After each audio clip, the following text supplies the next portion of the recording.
What's happening?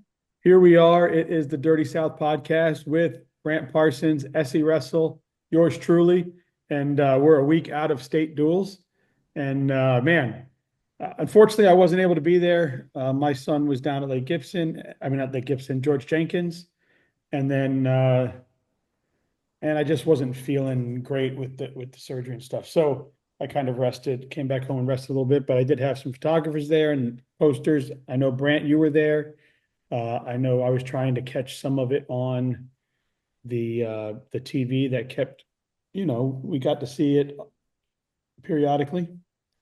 Um, Sometimes you know how flow is sometimes. So uh, things were going things were going around a little There are bit. some tech issues the first day in-house, I think, with the internet connection. So that was probably what was causing the problems. There weren't any issues on Saturday though.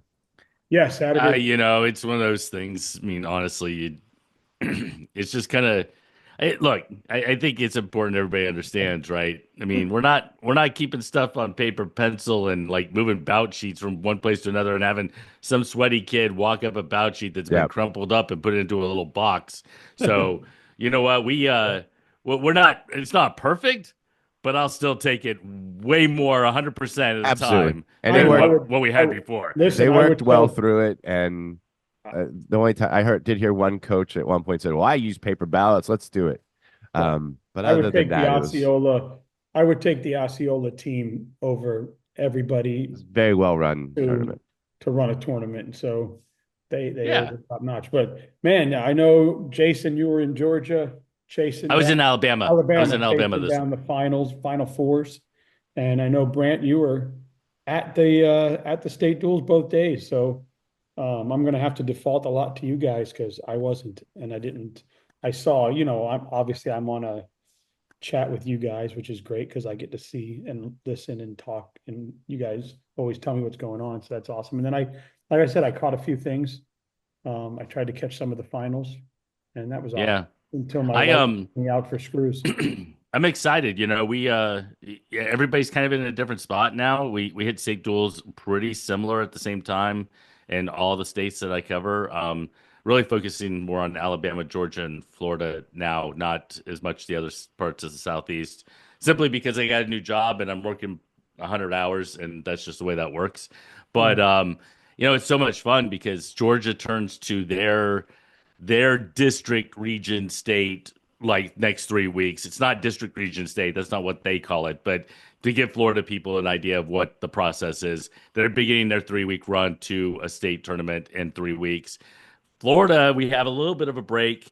Alabama doesn't have much of a break. They get 1 week and then they start their run as well. So, it's Yeah, so three more funny. weeks here. 3 more weeks here. That's crazy.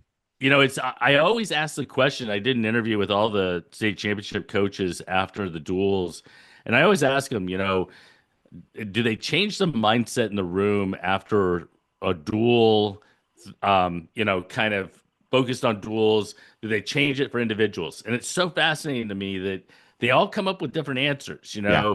One says, we did it the same way like 3 years ago when we won, and we kept the same mindset, and we were terrible at traditional, so we switched it up. And others like, nah, man, the same mindset. We're gonna continue doing what we do, and that's how we do it, and that's the way it's gonna be. And they do it their way. And I just find it interesting because the tournaments are so different. There's just a different kind of way about going about doing it. A lot of coaches say individuals are now, I mean, there's still a team title associated with it, but because duels have now kind of taken this level of ownership or whatever, kind of a foothold, you know, when you focus on the team, a lot of them kind of focus on the duels and that sort of thing. And then they allow kind of this like make your individual run, individual title, individual state placement over the next few weeks and get yourself ready. That's So awesome. I just So find it's interesting.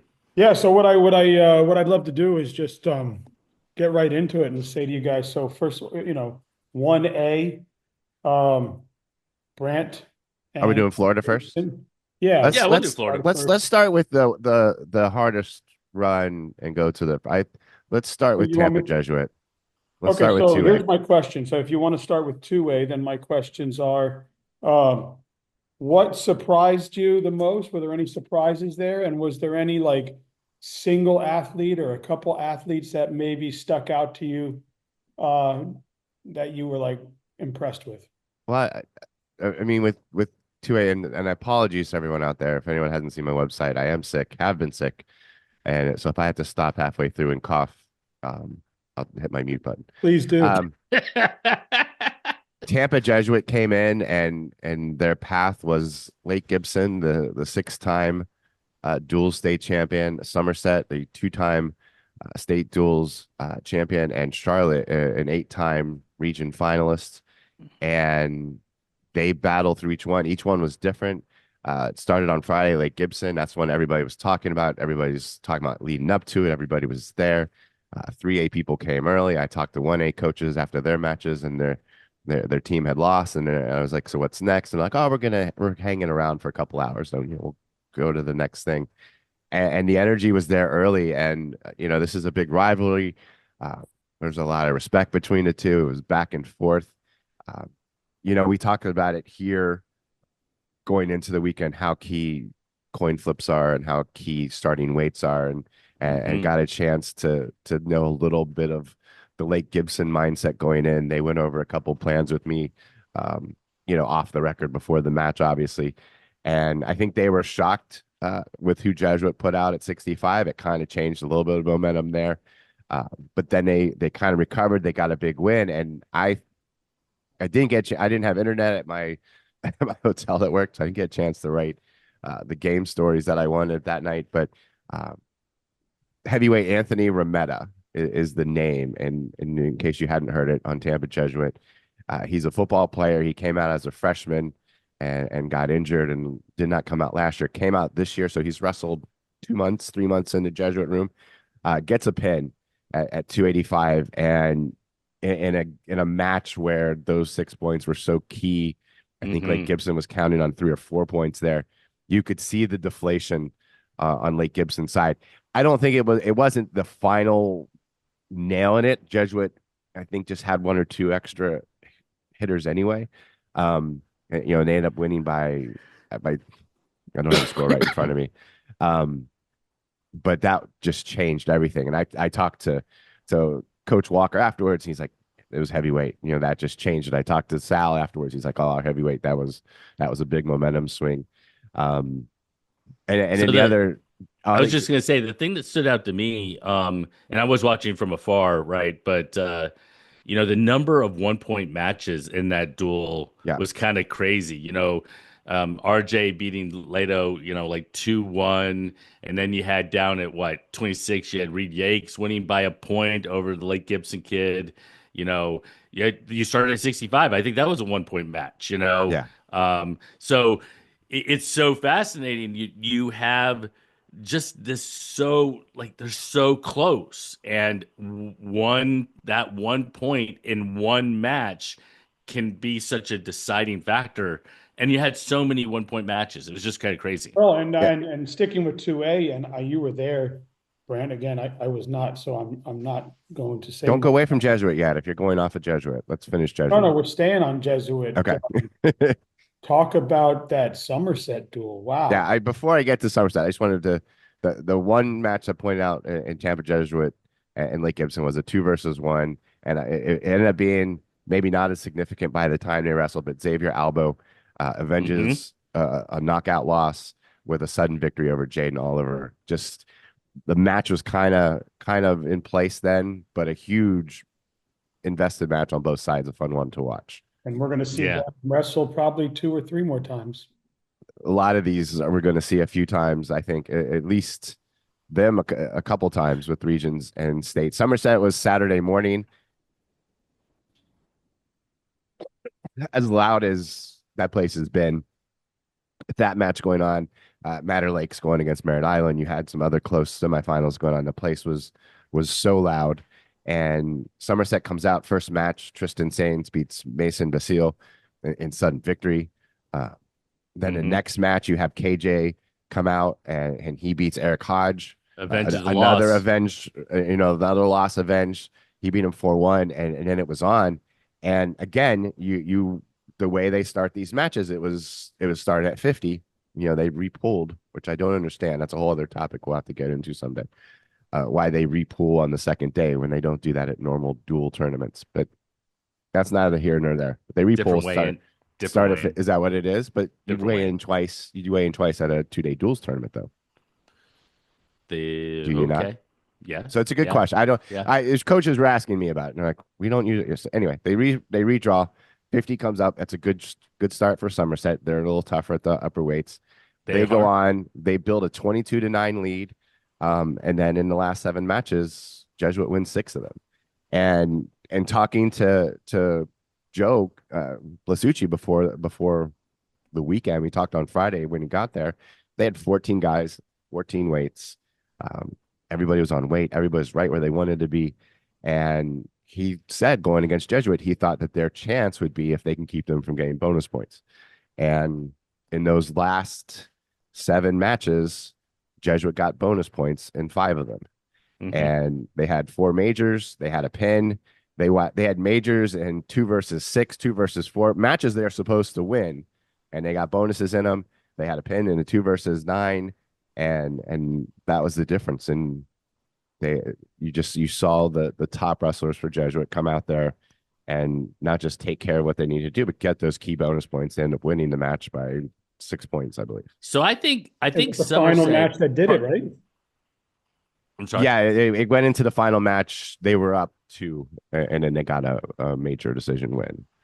If I were just kind of pulling it apart, I would say Somerset probably felt really good where they were when they left 285, except giving up 6 to McCall at 65. I think that you don't want to give up 6 there. That's a tough. Yeah. If you give up 4, he had a huge not weekend. Great, right? He did have a huge weekend. But you knew you were starting where you were going to start. You were going to have a lead, but then you were going to have to kind of manage that. And you're right. I mean, the Jesuit kids, they came out and they put it on them. I mean, they were chasing points in every match, trying to get to that major, trying to get a tech ball, try to do this, try to do that. And it just, I mean, once the momentum kind of swings in that direction, man, it was hard to pull it back. And so much fun to watch. I mean, Somerset's bench was crazy. Mason was crazy. I was happy to see KJ have a good weekend. Yeah, he did. I mean, that was a huge win. Remember, he was the last match with Gianni that decided the matchup, and I mean, it wasn't him particularly that decided whether they win or lose. But coming out of that match, I know he was bummed, and it was tough. And to see him come out this year and having a great year and having a great tournament, I felt real good for him. Listen, I know you were down there, and I know we're talking Jesuit, but it seemed like Middleburg and Clay was putting a little show together while you were there, weren't they? Yeah, let me finish Jesuit just real quick, and then we'll look into the nothing other else ones. Exists, right? Because that was I want to focus on the champs first, because these guys, you could see how much this meant, and so. But the other thing I want to say is they come back, they beat Charlotte. I think they won all but 3 matches, and the thing that stood out to me, and I talked to Drav and McCall afterwards, was they had just beaten Lake Gibson. They just beaten Somerset, hugely emotional matches. And they came out and acted like they hadn't won anything. And they took it to Charlotte early. They won tight matches. They won closely ranked matches. The only one that stands out is Jake Austin, who had a really good weekend, beat Malachi Ortiz, another avenged loss or another avenged win, 11-5. But just last thing on Jesuit, and then we can talk about Middleburg and Clay. But the way that they just stayed focused on the title and didn't let there was no let up going in that final match, and it showed. Yeah, before we switch to Middleburg and Clay, I just want to say shout out to Brock Glover. He had a heck of a weekend at 13 pounds for Jesuit, 2 pins and a major decision in some tough matches. And I'm not trying to get off the champs. The champs deserve it. I mean, I reached out and congratulated them.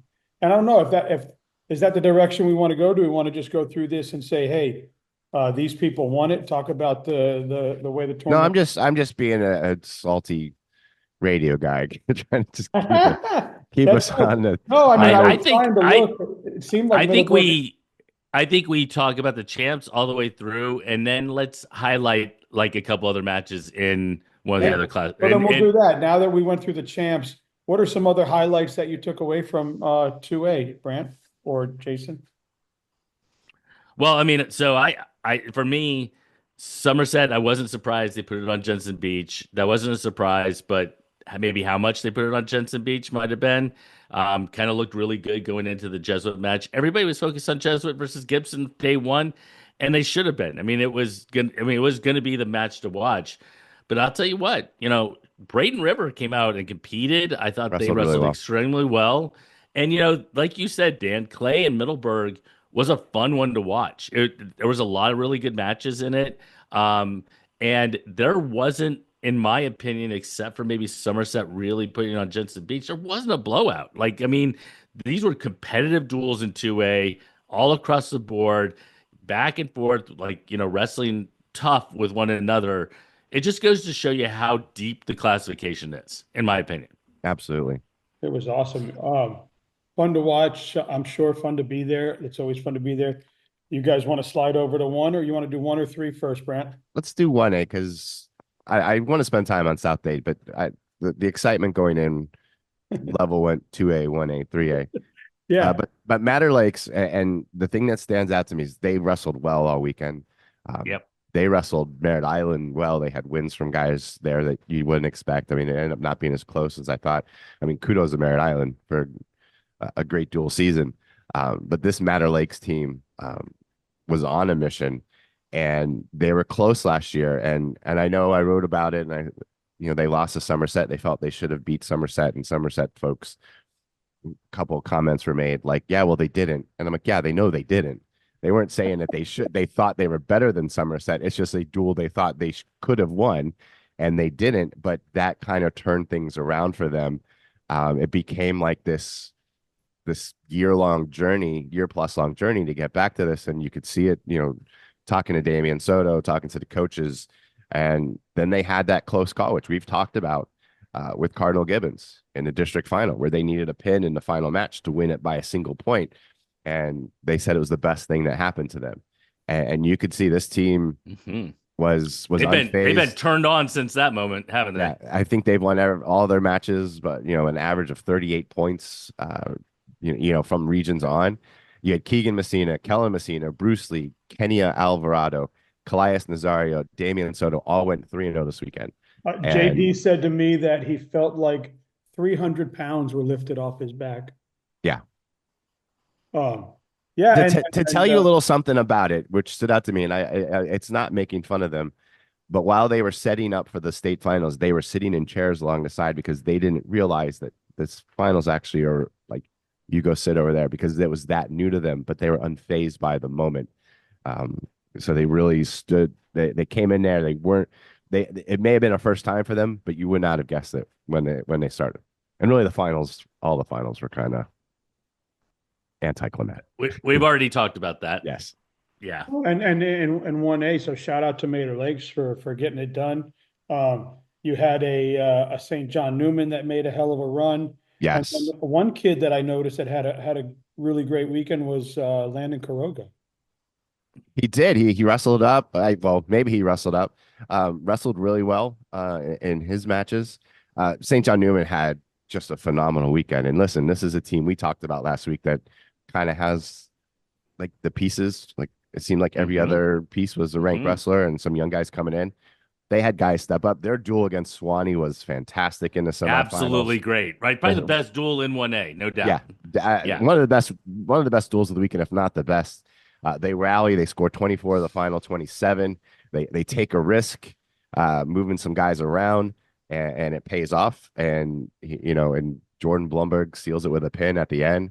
Uh, you could just see this. You could see this team, I think, and Blaine may agree with this, but grow as the weekend went on. Like grew to the moment, and they're going to be back, and they're going to be contending if they keep building like they are. No doubt. No It'll be doubt. fun. And I mean, look at what 1A. I mean, I know 1A lost Jensen Beach and Somerset, but boy, have Mater Lakes and Merritt Island and Hernando and St. John Newman and Sewanee really stepped in, and they made an interesting state duel out of it, huh? It was fun. It was like you said, you had new faces, and they all kind of stepped up, made it an exciting weekend. We harp on this point a lot, and I don't want to beat a dead horse again, but I'm going to say it, and that is, 1A like 3A would have been there would have been probably a couple other teams in the field if it were structured differently. Yeah, And to watch a Cardinal Gibbons or a Zephyr Hills Christian or a Southwest Miami or a Miami Columbus or whomever, right? Um, you're off on a Thursday night and you end up, getting beat by a point and you don't make it to the tournament when this weekend you might have been amongst the best teams in the state. And it's just one of those situations that you have to kind of take each step very, very seriously as you kind of go along the path. I mean, last year was Matter Lakes. They were in that position.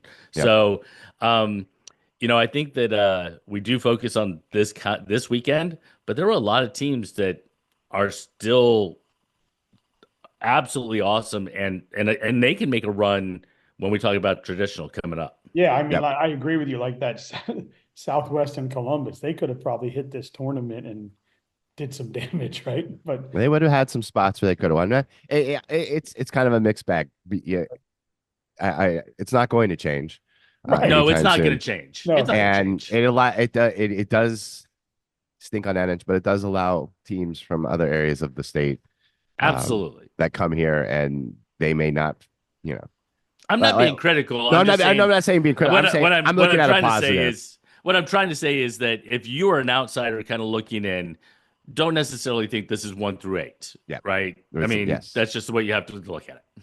so switch to 3A, which Yes. obviously has been owned by us by South Dade for many, many, many of these. Seven of eight. Again, they did what they Who did. knows? Maybe St. John Newman will knock them off in the future. Oh boy. Yeah, maybe when they get big enough to go to 3A. Which will be never.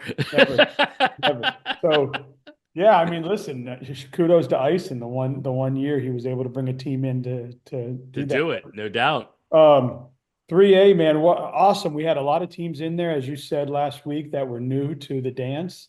Um, I think we knew who was going to win it. I think there wasn't a question about that, but I thought, what a run by Wellington, and maybe the best duel of the weekend with Palmetto and George Jenkins. Which I'll get to, but I want to talk about South Dade first because I'm Whatever. going to give this team props because Vic will tell you on paper, it's not the best team they've had. Um, it is something that you go into the weekend knowing you're going to win it. They lost 3 matches all weekend. They wrestled second string guys against ranked wrestlers, and they won those matches. If you watch South Dade, and this is their 7th state duels title, I want to say 28th or 29th state title. They reacted afterwards like it was the coolest thing they'd ever accomplished. You had kids 26. taking pictures, you had kids pose. Everybody wanted to be part of it. This team embraced themselves and they may not look as tough as other ones. This was a tough team and they all came through. And I mean, everybody's reacting that way. I mean, as you said, Matter Lakes, it was a huge weight lifted. Tampa Jesuit, obviously, we've known how close they've come. They were enjoying it. But South Day was celebrating it. And this is a team that went into the weekend knowing they were going to celebrate. And that stuck out to me. And watching them wrestle. Like you said, when you're used to seeing a Balmaceda, when you're used to seeing a Bartel, when you're used to seeing a Sanchez, when you're used to seeing these big names that we've been used to seeing over the years, these new kids are making a name for themselves, right? Yep. And what stood out to me, and I got a chance to talk to Vic on record about this, so I'm not saying anything, but the performance of Willie White this weekend, just dominance against Mac Andrews, who's a great wrestler from Wellington, one of the best wrestlers in the state at the weight. And he texts him in the match. He looks strong. He's a leader. I see him being a leader around the team. And I talked to Vic and about him. And I was able to talk to Willie afterwards. And Vic's like, I wish we had him all 4 years, because he transferred there this past summer. He's like, when you coach on the other side of him, and he coached on the other side of him with his son wrestling him a few of the times. He said, you'd think that he was a kid who didn't listen. He was a kid who had coachability problems. You'd think all this. He goes, and it's completely false. He's like, this is the best kid in the room. He listens better than any guy we have in the room. He goes, he listens better than my own kids listen. Um, he's gotten a A chance. lot of baked into that, though. There is, but he's like getting a chance to coach Willie this year has meant so much. And you see Willie, and here he is. He's just admiring the medal, and he's so excited. And he said that how much he has been able to change by being there, and how it's made him a better person, and how they accepted him quickly, and how he became part of them. And he's like, I've never won one of these before. This is pretty cool. And that was a story that stood out to me watching it. Was the guy who's winning their first state title, and for him knowing how talented he is, and how close he had come, and now he's in that room, and seemingly on his way to his first individual title too. Um, that was one of the stories that stood out to me. I was glad to be able to write about it too. He's a great young man, and I've been around him when he was obviously now with South Dade, and when he was not with South Dade, and he was always very respectable, always a great young man, and he and his sister both. His sister's another one that's fantastic. Always, hey, what's up, Ward? How you doing? And yeah, good kid. So And congrats to South Bay, but now we can talk other three. Or you want to say Actually, something? Yeah, I no, want to say one thing. Yeah. So I think that it's really important. Again, a perspective, and just kind of putting things in perspective. You know, you just so South Dade is comparing themselves to South Dade. We're Dade. comparing them to South Dade of previous years, and we talk about it from the perspective of, this isn't the same South Dade team. They're not quite as good, or these sorts of things. Maybe they have a hole here or a hole there compared to like previous years, or whatever the case is. Um, and then you actually illustrated the fact that they're so deep. They still bring out a second string kid, a kid who's not necessarily in their starting lineup, and they're dominating the the best programs in 3A. They're that much further ahead. Yep. And I think you have to really give a lot of credit to Vic and Duck in that it's easy to get complacent when you've Mhm. won so much. Everybody expects it. It's just an expectation. And yet you're able to get in the room and basically, and I don't know, I haven't been in their room, but I would assume like you guys haven't won anything. You have to go out and earn it Yep. as much as those past teams did. And keeping a kid's mindset in the right place who is 15, 16, 17, 18 years old and keeping them motivated and keeping them moving and showing that level of excitement. I would guess, Brant, the reason they had that level of excitement is because they've been pushed so hard in that room. Yep. And they have been like, you haven't earned anything yet. This is your opportunity to go do it. well, So I think that's important. And they have some studs. You have Solis brothers. You have studs. Everybody. Oh yeah, yeah. You have first year wrestlers. and something I winning would say this about weekend. that is there's a culture that was built there. And the one thing that I remember when I spoke to Chino, the girls coach, right?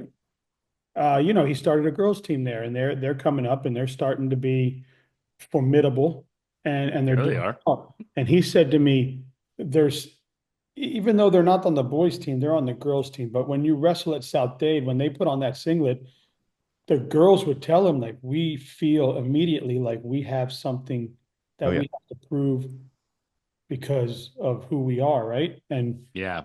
I think when those kids end up at that program and they put on that thing, they probably feel some of that, right? So yeah, good for them. And obviously what Duck and Vic have done there is just cool. And yeah, And the match of the weekend, George Jenkins Palmetto yeah, what a tremendous on Friday. match of the weekend. Both teams lose matches they shouldn't, 2 or 3.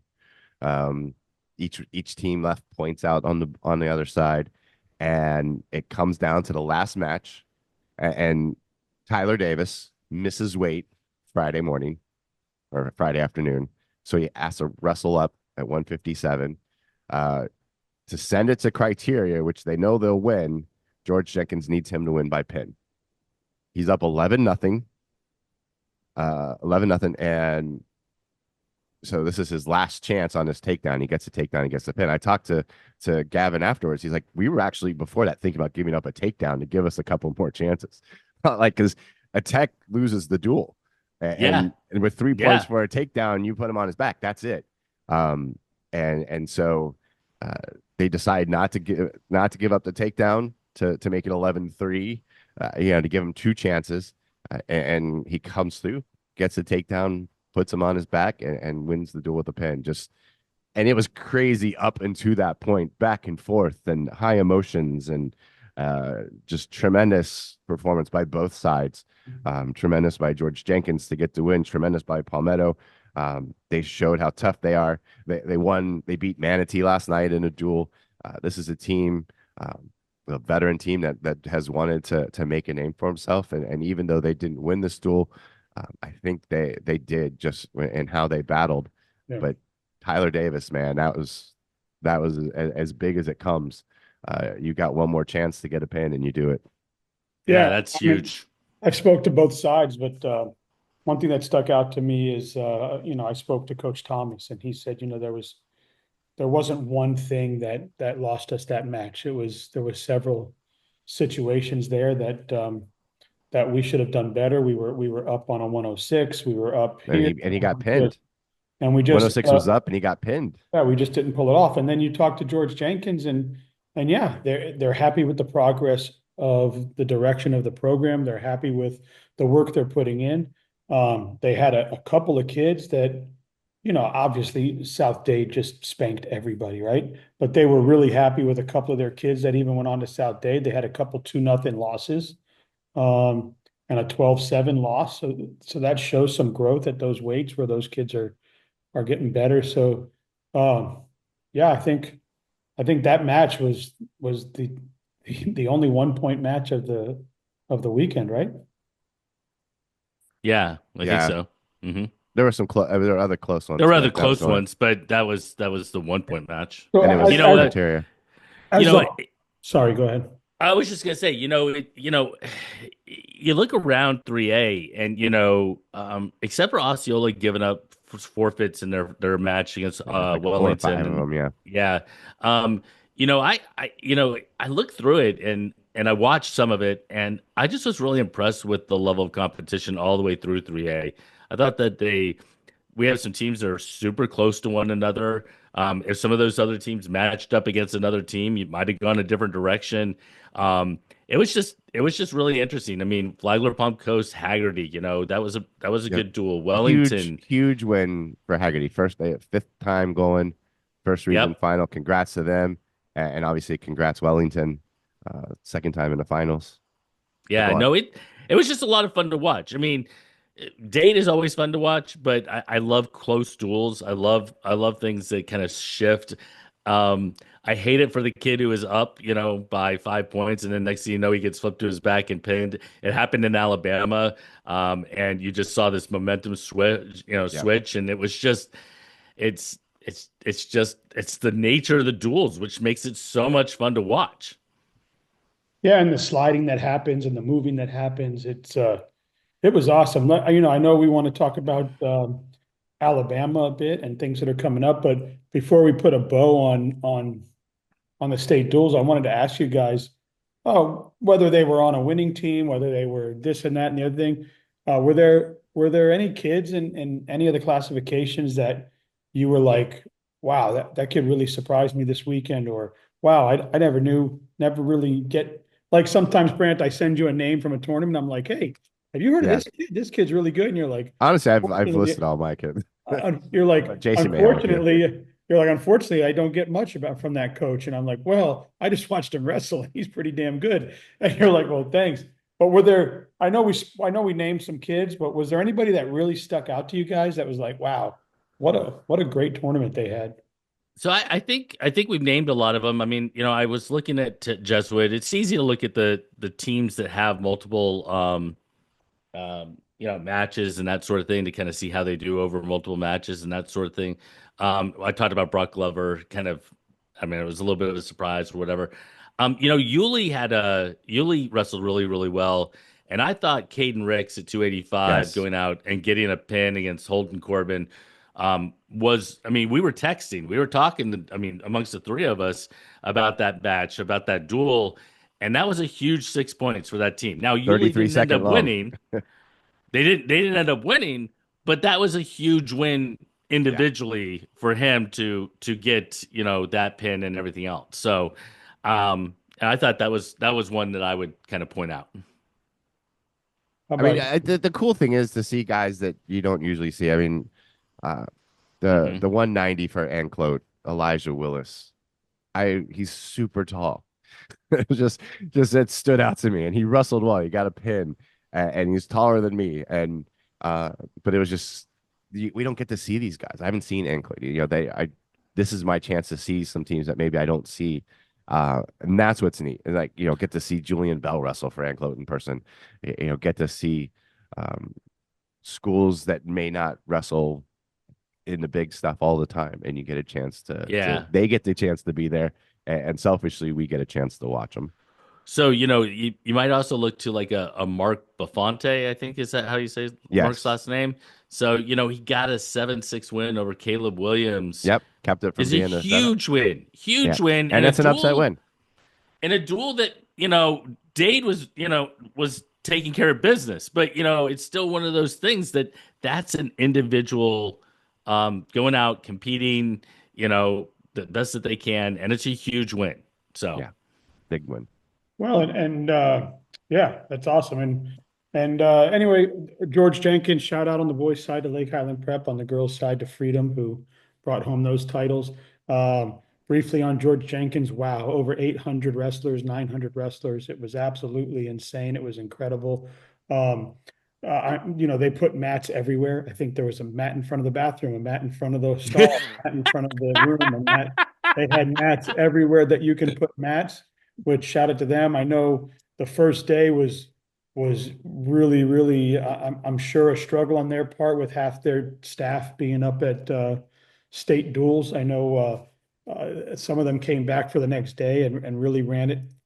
It was run good the whole time. It was just a lot of kids, and I know they're going to make adjustments for next year, but shout out to I know them. if they had a few teams show up too that hadn't confirmed Yeah, they were coming but shout out to and them. What a huge, showed up. huge tournament. And I feel like if it wasn't state duels weekend, it probably would have been bigger, and they would have got some hammers. And it was almost like a mini version of the LG Invitational. So it was insane. But yeah, shout out to them and their team over there. And if anybody doesn't know, they've got a big George Jenkins and Lake Gibson are doing their big Lake Gibson senior night next week. It's going to be a matchup. Obviously, Lake Gibson wasn't at Polk County, being where they were at knockout. So George Jenkins went and won it. So George Jenkins and Lake Gibson put this match together. And it's the same night that Mustafa signs with Southeastern. So shout out to them. That's all I got. all right. So, sweet home Alabama. Sweet home Alabama. Let's not have Dan sing. Man, I can't handle that today.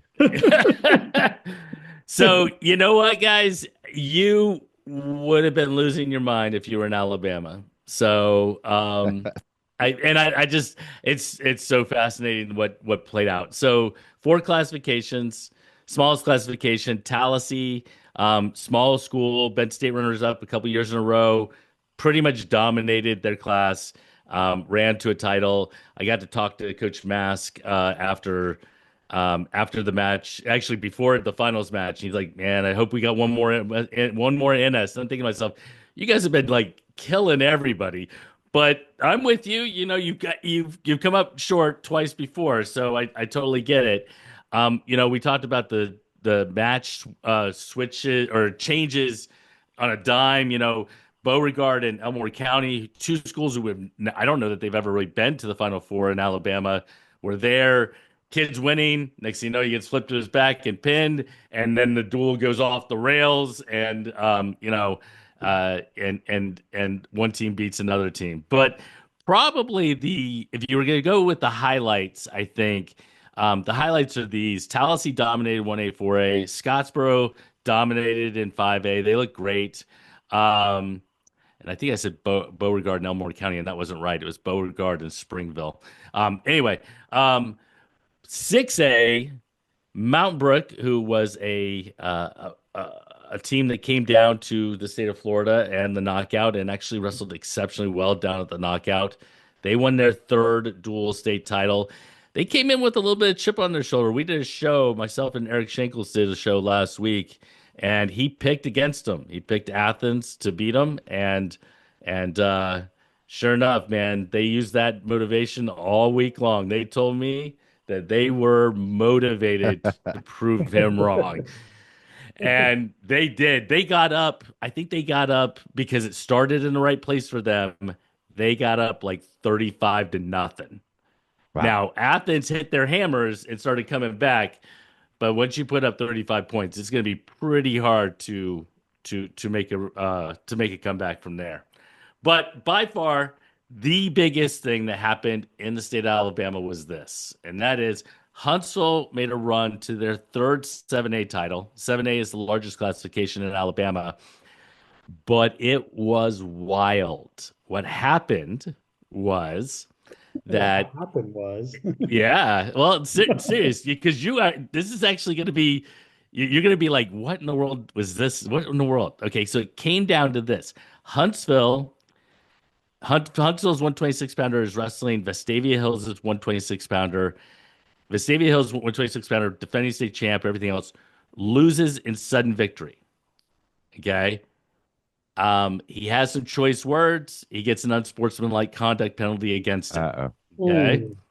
So what happens is now Huntsville leads by a certain number. Okay. So I don't remember what the score was, but they were close. Came all the way down to the end of the duel.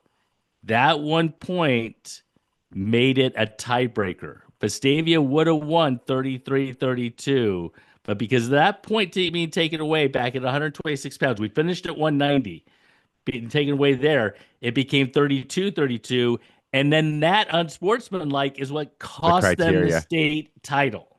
We talked about this. Wow. We What said did, stay within yourself. Don't cost oh you 2 man, points. that kid must feel terrible. I bet he does. It's not, I mean, Wow.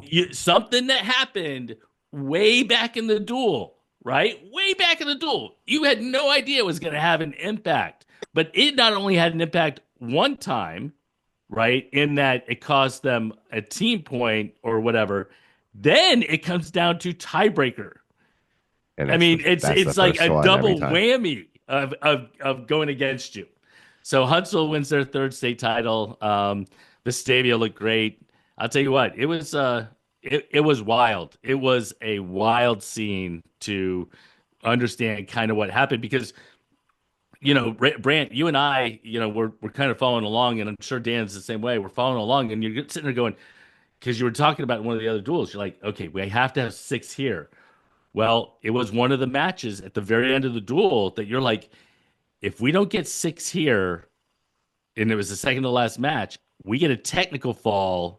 Either like you were talking about George Jenkins. Yeah. He gets a tech fall instead of 6, and then this 90 pounder gets a 6. They end up tied. They know they're going to lose. Yeah. So they knew they were going to lose going into the last match because their 175 pounder got a technical fall, not a fall for Vestavia.